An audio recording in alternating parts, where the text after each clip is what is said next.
bigyan po natin ng papuri at pasasalamat ang ating Panginoon Diyos. Sige po, pagpapakan po natin ang ating Panginoon. Hallelujah! Salamat po sa ating Panginoong Diyos na tayo po'y naririto sa ating kumbalan na gawain. Ano po? Tayo po'y mag-aaral ng salita po ng ating Panginoong Diyos. Sige po, ituon po natin ang ating pong mga sarili sa ating Lord. Tayo po muna ay yumuko, tayo po muna ay manalangin, mga kapatid.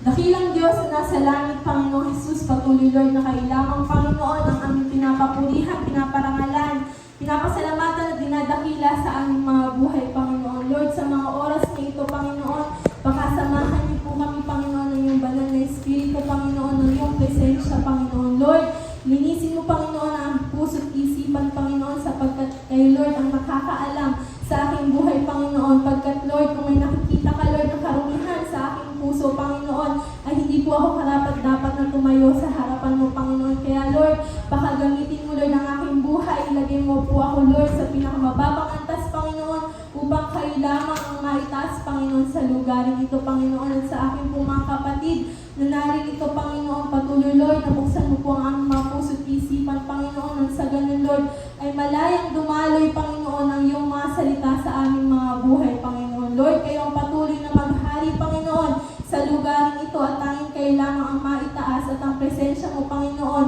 ang aming pong maranasan sa aming mga buhay, Panginoon. Lord, wala po akong magagawa, Panginoon, kung wala ang iyong pagsama, Panginoon. Kaya, Lord, sa iyo ang pinakamataas na papuri, parangal, pasasalamat at pagdakila sa tanging pangalan ni Jesus. In Jesus' name, Amen.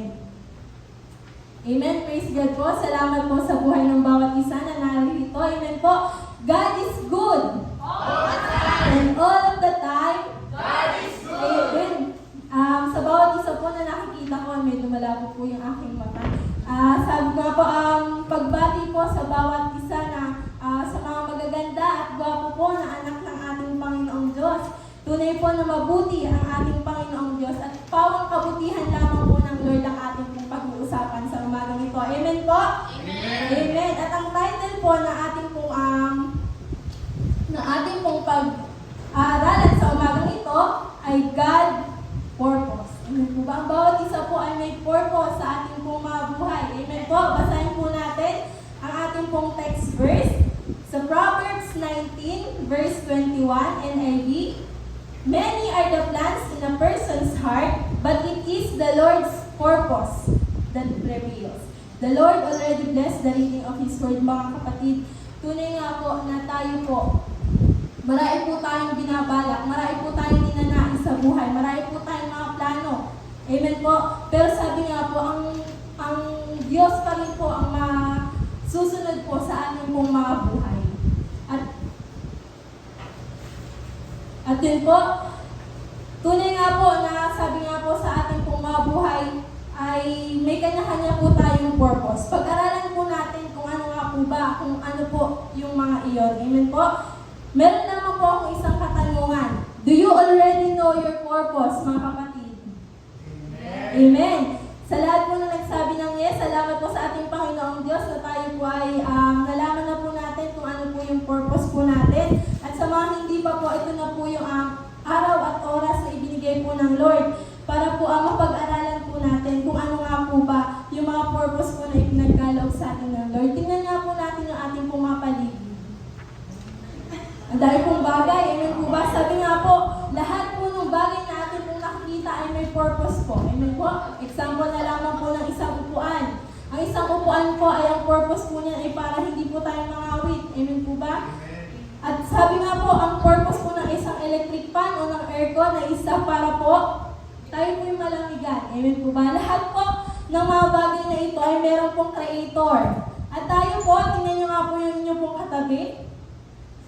Maganda po, pogi. Sabi nga po, nilalang po tayo na ating Panginoong Diyos. Ang dahilang Diyos po ang ating pong creator. Kaya sabi nga po, ang Diyos ay meron pong purpose sa ating pong mga buhay. Tulad na lamang po ng mga electric fan at aircon. Kapag nagbibigay po ito ng hangin sa mga tao, amen po ba? Siyempre po natutuwa po yung creator. Amen po ba? At ganyan din po sa ating pong buhay. Kapag ka po ang Diyos, nakita po ng Lord na nagagampanan po natin ating Panginoong Diyos. Amen? Kaya po, sige po, dumako na po tayo sa ating pong unang punto. Sabi nga po muli sa katanungan, what are those purposes from God? Unang-una po, to seek and follow Him. Amen po ba? Sabi nga po sa ating pong mga buhay, yan po yung unang-unang layunin na ninanais po ng ating Panginoong Diyos. Ang hanapin, kilalanin at sundin natin ang ating Panginoong Diyos. Amen po ba? Amen po ba, mga kapatid? Yan po, sabi nga po sa Mateo 6 verse 33. Matthew 6 verse 33, seek the kingdom of God above all else and live righteously, and He will give you everything you need. Amen po ba? Sabi nga po sa ating pong buhay, yan po yung una na dapat po natin gawin, na kailangan po natin na isik ang ating Panginoong Diyos, sapagkat ang unang paghakbang po para po makilala po natin ang ating Panginoong Diyos, dito na po tayo makakapag-follow po sa Kanya. Kilala po ba natin si Joshua?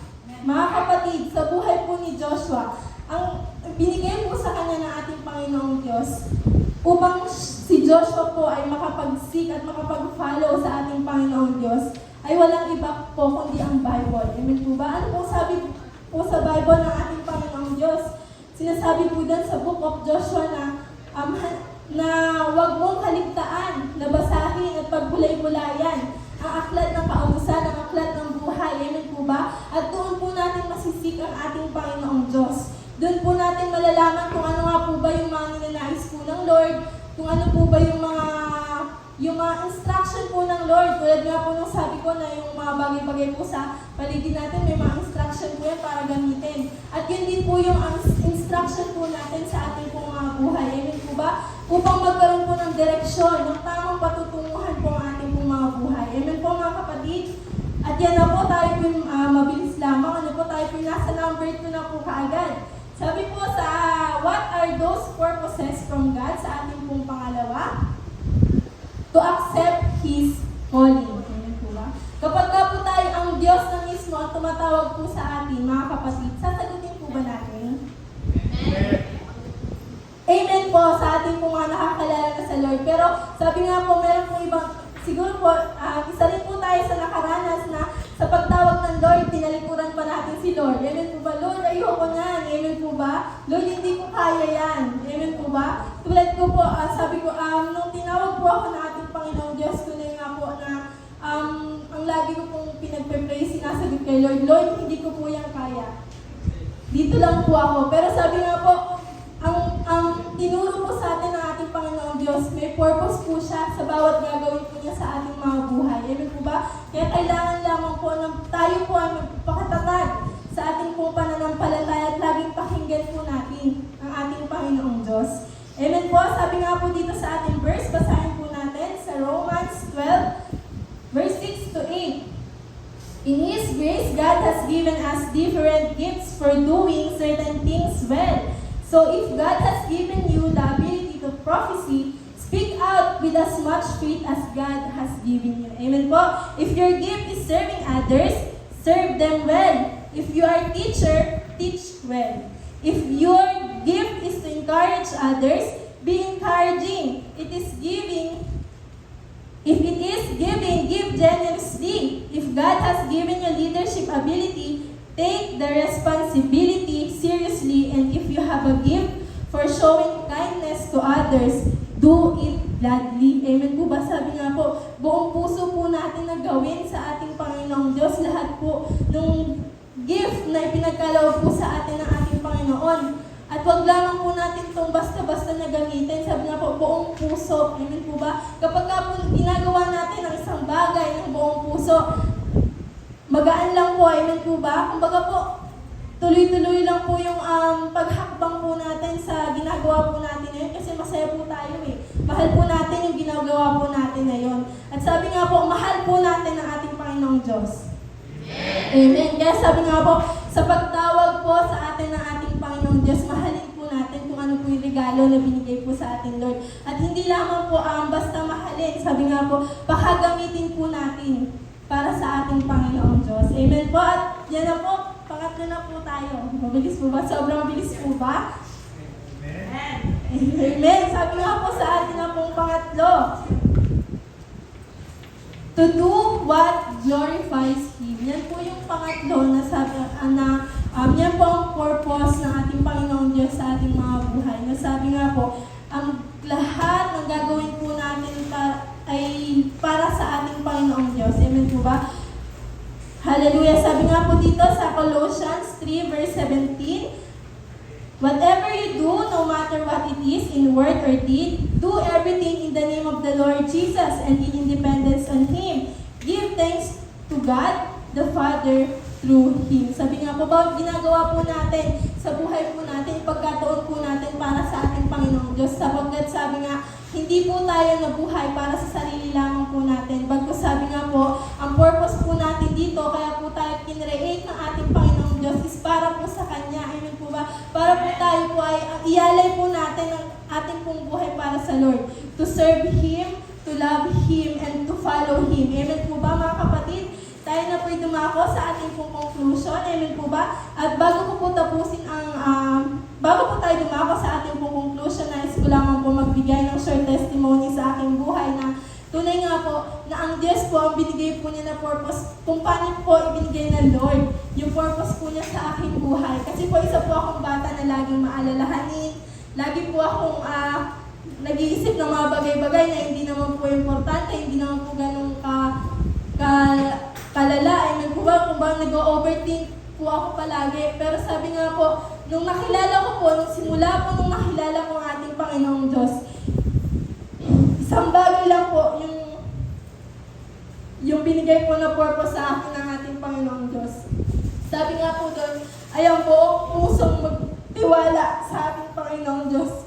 Dahil sabi nga po, lahat po nung ginagawa ko po na para sa Lord, yung paglilingkod po sa Kanya, yung pag-seek po sa Kanya, yung pag-accept po sa pagtawag ng ating Panginoong Diyos, at sa bawat ginagawa ko po na pag-glorify sa ating Panginoong Diyos, ay hindi ko po magagawa kung hindi po dahil sa ating Panginoon. Amen po ba? Sabi nga po, wala po ako dito sa harap na kung hindi po dahil sa ating Panginoong Diyos.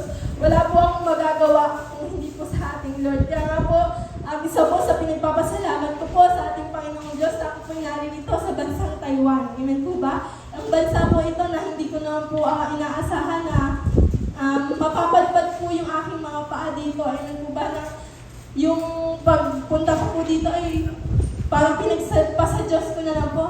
Lord, kayo na po ang bahala kung ano po yung will niyo, kung ano po yung plano niyo po sa aking buhay. Alam ko po na lahat po ng plano, ng purpose po ng ating Panginoong Diyos sa ating pong buhay ay para po sa ikabubuti po natin lahat. Amen po ba? At sabi po dito sa ating pong last verse po, sa Philippians 4 verse 13, I can do all things through Christ who strengthens me. Amen po ba? Sabi nga po, ang Diyos po ang laging magkakaloob sa atin ng kalakasan para magawa po natin ang lahat ng bagay dito po sa ating mga mundo.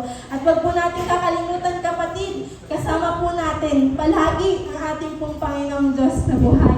Iwanan ko lamang po ito, maikling kasabihan po na ito bago tayo manalangin. Go for the purposes of God and the means to fulfill them will follow. Without God, life has no purpose. And without purpose, life has no meaning. Mga kapatid, sige po, palakpakan po natin. Diyos na buhay, tayo po dumako sa ating pong panghuling panalangin. Hallelujah, hallelujah, Lord Jesus, Panginoon, patuloy, Lord, na kayo lamang ang aming itinataas, pinaparangalan sa aming mga buhay, Panginoon. Lord, walang hanggang pasasalamat, Panginoon, sa iyong pagsama, Panginoon, sa iyong mga salita, Lord, na patuloy na nagbibigay kalakasan sa buhay, Panginoon, ng bawat isa, Panginoon, maging sa akin, Panginoon, na iyong ginamit, Panginoon.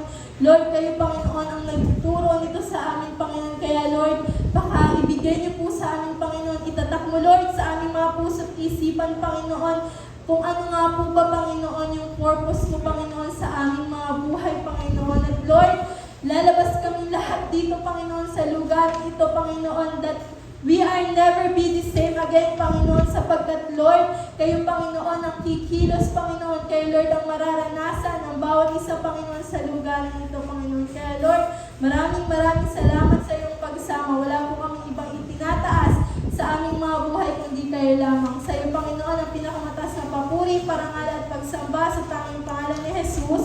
Amen.